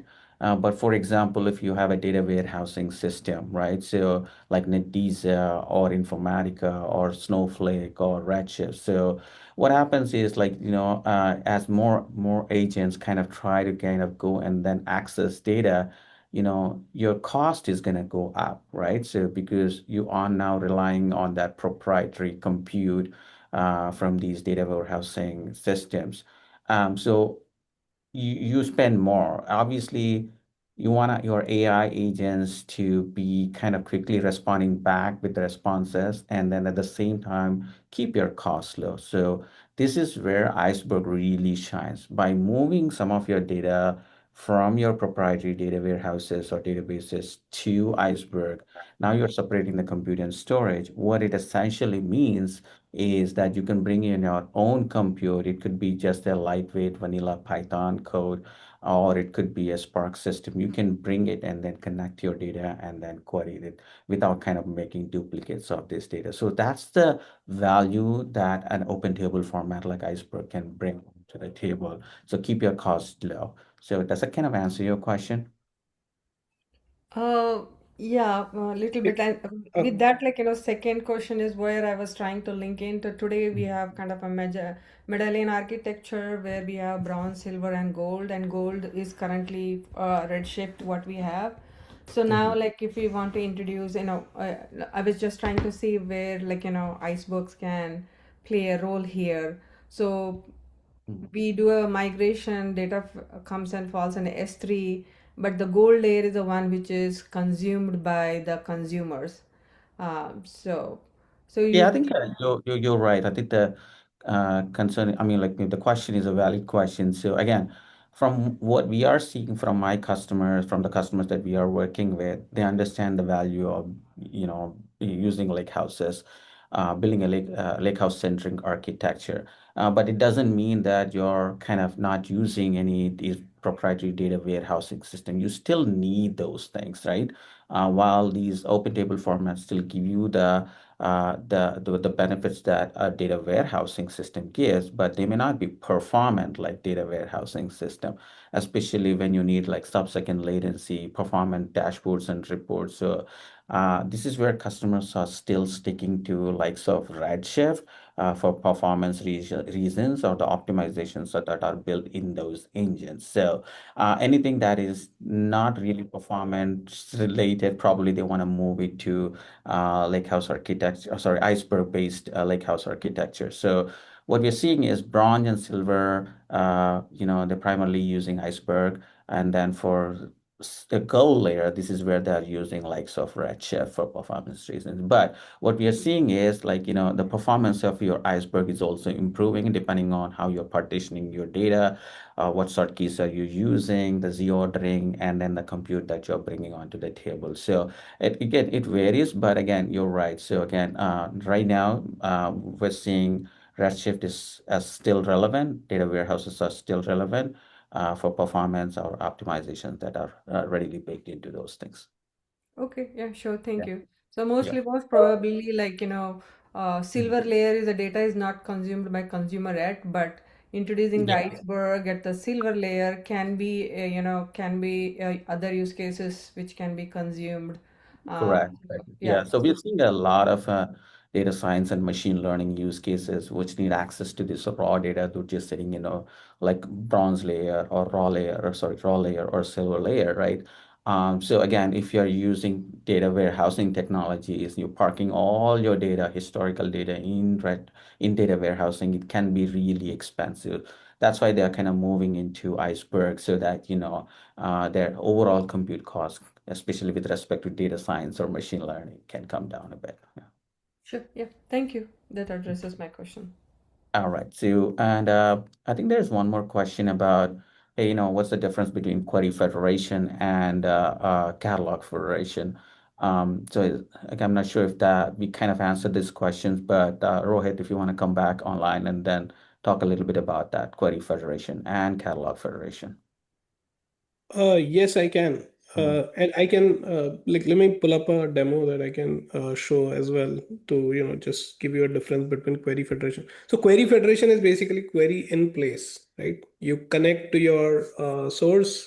Mhm. Like let's say if you were in Athena, you create a JDBC connection to something and then you query the data from there, right? Simple example. If you were in Redshift and you wanted to query your data in Postgres, you could have created a connection, right? Create external database in Redshift, which is pointing to Postgres, and you're good to go. That's the example of query federation. Similarly, querying data from your data lakes is also an example of query federation, right? So these are all a typical example of query federation. In this case, your data, your compute, which is getting used for running the query, is of the source, right? It is query in place. So even though you are in Redshift and you are trying to query the data in Postgres, your query will run on Postgres, bring back the results to Redshift, right? That's the query federation. You're using the uh, the compute of the source. On the other hand, in catalog federation, your data is actually coming from Snowflake. You are using Iceberg REST catalog APIs to basically query it from Athena. So you're using Athena's compute. Okay, so you're using destinations compute in this case, right? And as compute is expensive, you can conditionally choose which one to use. Like if it is time critical, you go for high performance compute. If it is not so time critical, you go for whatever substandard choice of your query engines, which is like more optimized for cost rather, not substandard. Yeah, I see AI has raised hand. Quick question. When you look at the agentic workflows and integration with the Lakehouse or your analytic platforms, right? So there are multiple ways to build this, right? One is through MCP, one is through federated query, one is through copying data, one is to actually using, let's say, AWS cloud provider Athena, like, and then, this, what is the best practice here, like in terms of cost, security, like, for example, I'm working on projects that trying to get the data from Databricks, to AWS. And in that project, we tried first to copy the data, uh, try to use a Unity catalog, but then we're running into the problem with authentication because the users, we had to create a service account, and then service account permissions you need to be added to the Unity catalog.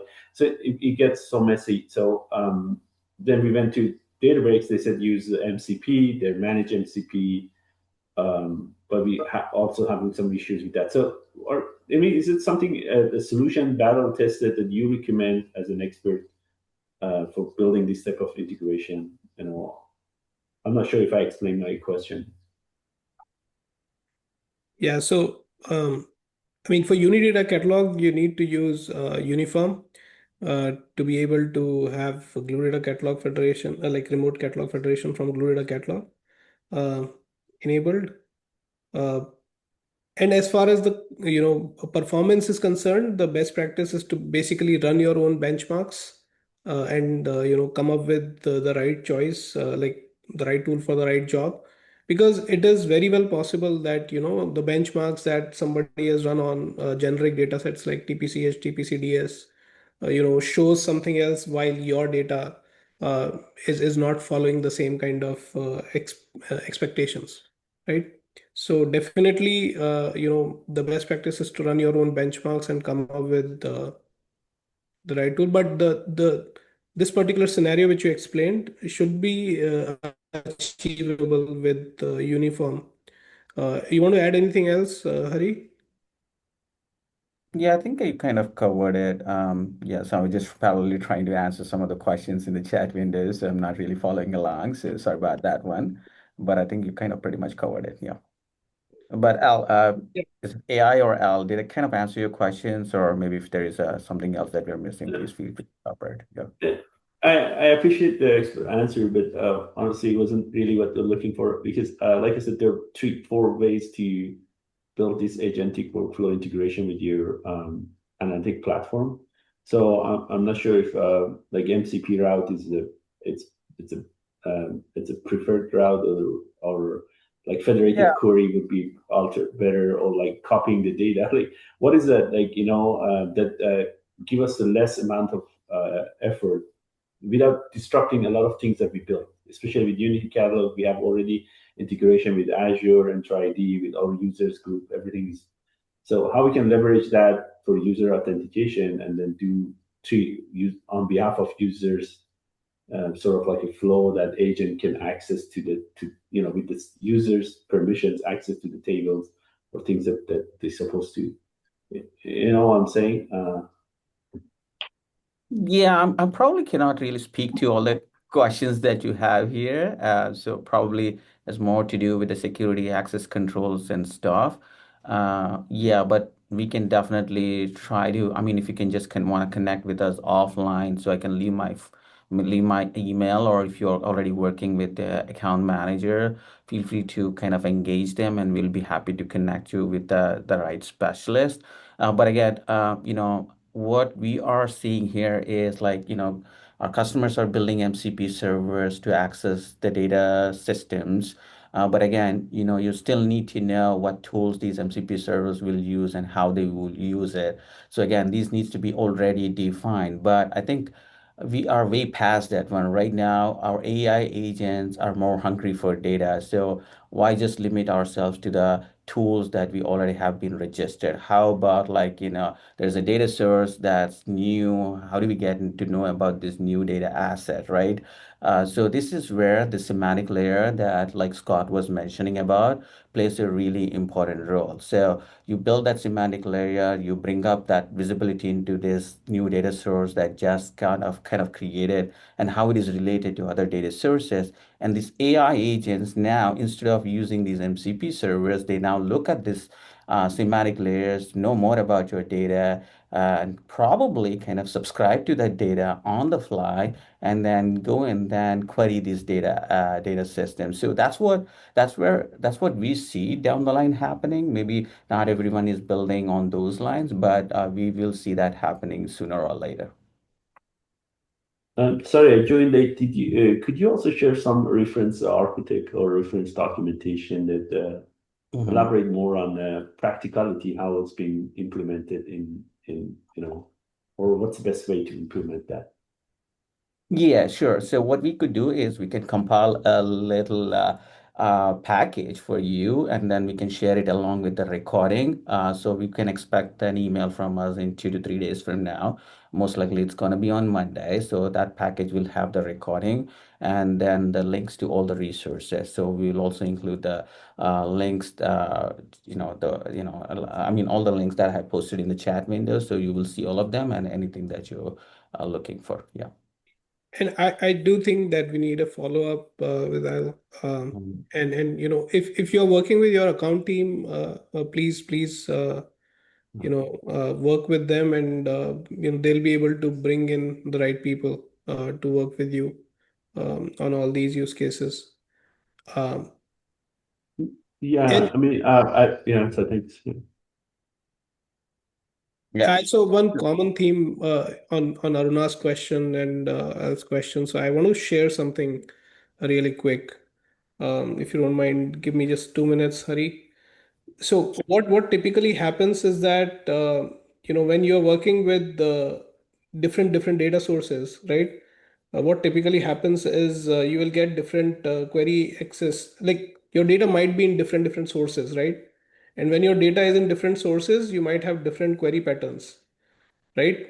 And how the context creation of a context helps is to have your agent follow the right path, right? So for example, I asked it a question, find a disparity, okay, and it was trying to go to the glue data catalog alone with the purpose built S3, the S3 general purpose, and it took like 9 steps, four ambiguities, and six estimated time 60 seconds. While when it had the context that it needed, it understood that I have to go to two different systems because it had a ontology uh, built into the system. Like we had a graph which it was able to refer to.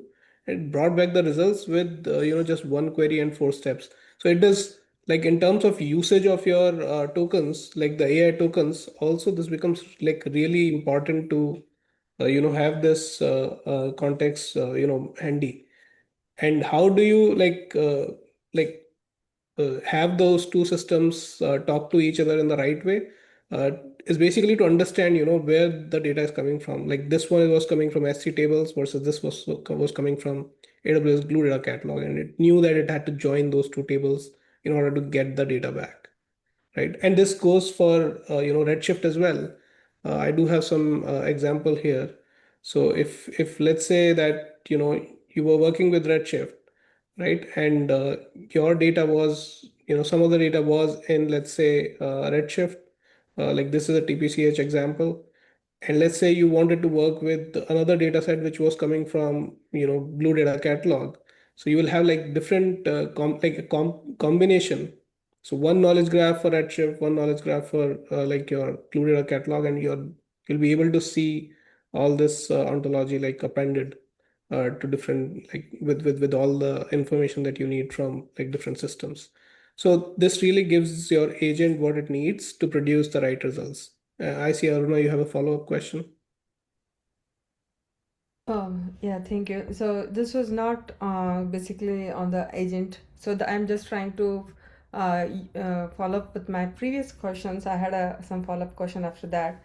So if I want to have Iceberg in a silver layer, where we can have other use cases to consume the data from the silver layer. In that way, Redshift can be used only where needed.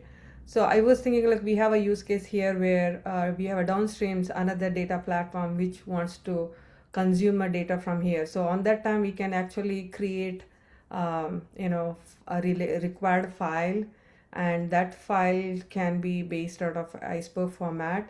So, but only the thing is here, the data is huge, and we wanted to send that using a pre-send S3 URL link, so that the client who is calling through a API can download that file.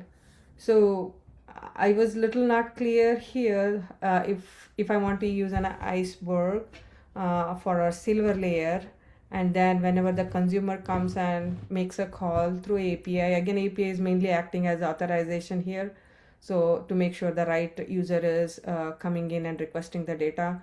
So but the response is pre-send S3 URL. So do you recommend anything else over here if if iceberg comes in place in the silver layer? You Yeah, want to take that? Go ahead, yeah, Hari. I'm not 100% sure if I understand this question. So again, we're talking about Iceberg, not just Iceberg, right? So we're also talking about using a catalog which kind of exposes this REST catalog API endpoint on top of it, right? So again, the way that I see is this is more like a catalog feature. So for interoperability, if you have a system which wants to query from your Iceberg table that is in your silver layer, as long as it is managed by a catalog that exposes this REST catalog API endpoint or implements it, you should not see a problem. I mean, again, what happens in this case is the consuming application will first interact with the catalog using those endpoints, and then the catalog will tell, hey, these are the tables that I have, and then the consuming application may need access to a specific table, and this is when the catalog will vend the necessary credentials for that underlying table or the storage associated with that underlying table. And these credentials can be used by the consuming applications to go and then query the underlying storage. So that's how it works in the catalog federation world or with this iceberg world. But again, I'm not sure if I kind of answered these questions. Happy to do a follow-up if needed. Um, if do we have more time, Hari? I I was think we wondering also. are out of time, so I guess it's Uh, 3 minutes past two. But again, I have my email ID posted in the chat window. Please feel free to connect with me, and then I can route the question to a specialist if need be. So again, my email ID in the chat window, hkt@amazon.com.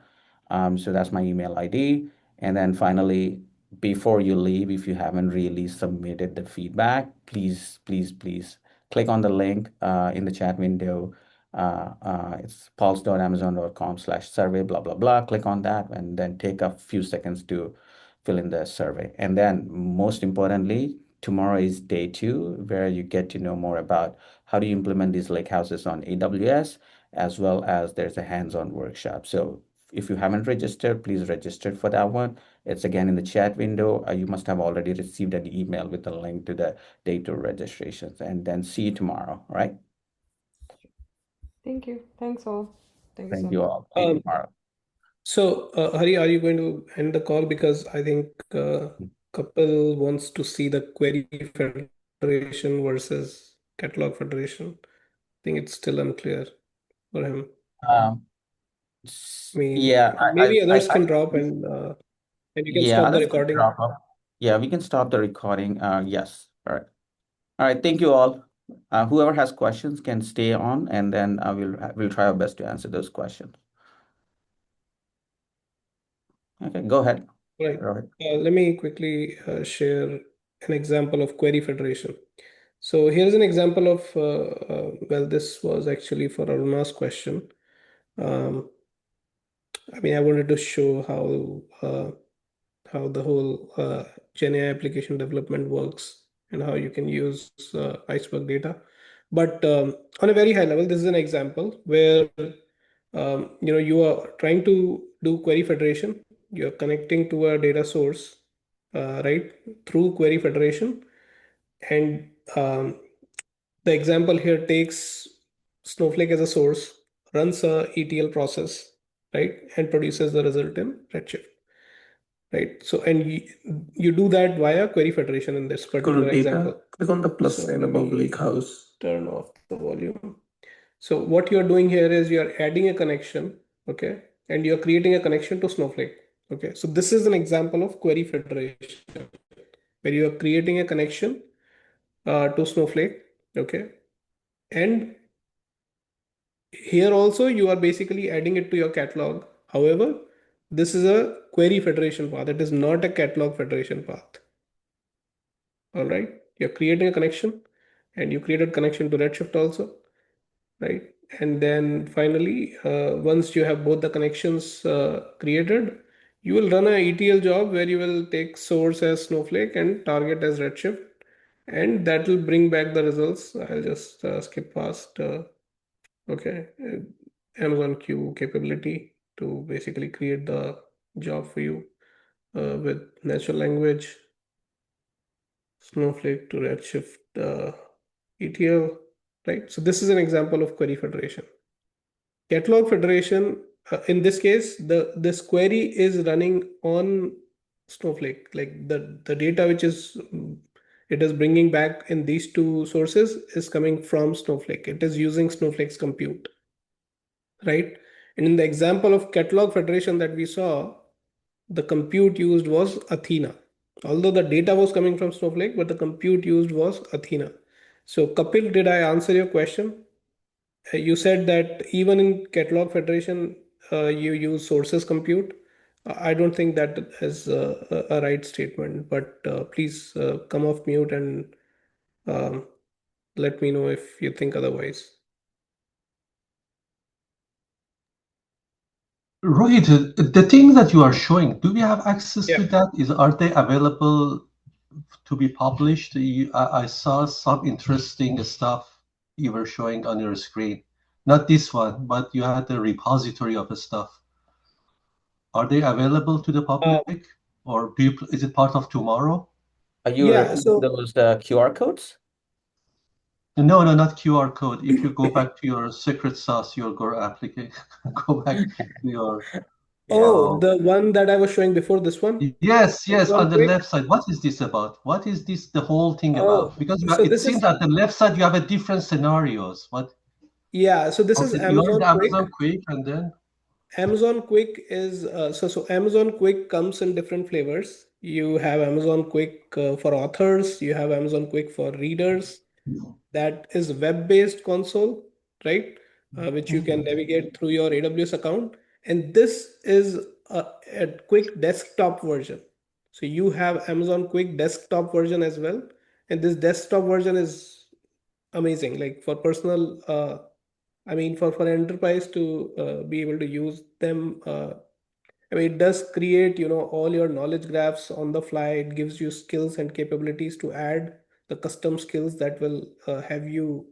Um, so in this particular case, I have a lot of MCP servers added, and there is a MCP server called AWS Agentic Toolkit, which is pretty amazing. And that toolkit is able to do all my job for me. So all I have to do is just go to my terminal, do AWS login, log into my AWS account, and then under capabilities I can add my MCP servers, and this agentic toolkit MCP server will be able to do the stuff on my behalf. So for example, if I want to create, how do you connect that to your S3 bucket or table bucket?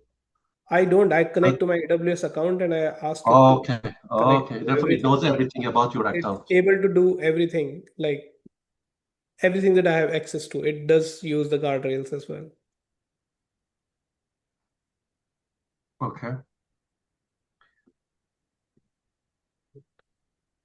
So, And but uh, so thanks for that question. By the way, like if you like Quick, I would say give it a go.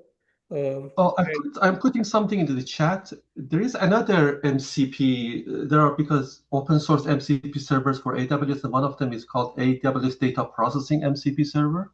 yes, yes, that is also there. And that is, So do you use that too? yeah, I mean, we launched these MCP servers that you have put here. We launched more than 50 MCP servers last year. Um, and those MCP servers are still relevant, still useful. Um, but they are like meant for specific purposes, like specific purpose. Like this was created specifically for like Athena, Glue, EMR, and those services with limited capabilities. The number of tools that were there were limited. Um, Now this new version, the agentic toolkit that I'm talking about, I can probably share a link to that. That gives you, an account level access to like different capabilities. So I think it goes beyond the limited capabilities of like specific. So just like you have AWS data processing MCP servers, you had Redshift MCP server, you had Kendra MCP server, which is like some service specific MCP servers were launched last year. So that's the repository that you're looking at right Sorry, now. Rohit. I think I'm sorry. I don't mean to interrupt, but again, we need to end this session now. We past. Oh yeah, I know. Uh, We are yeah, past. yeah. Okay, So, I but think again, I thank you. answered one the final question. word. Yeah. One final word. So if you still have questions, again, we will have more dedicated Q&A time for tomorrow. So please do attend tomorrow. It's going to be a fantastic day tomorrow again with the workshops and a lot of knowledge.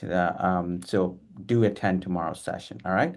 And thank you so much again for joining us today and appreciate your time.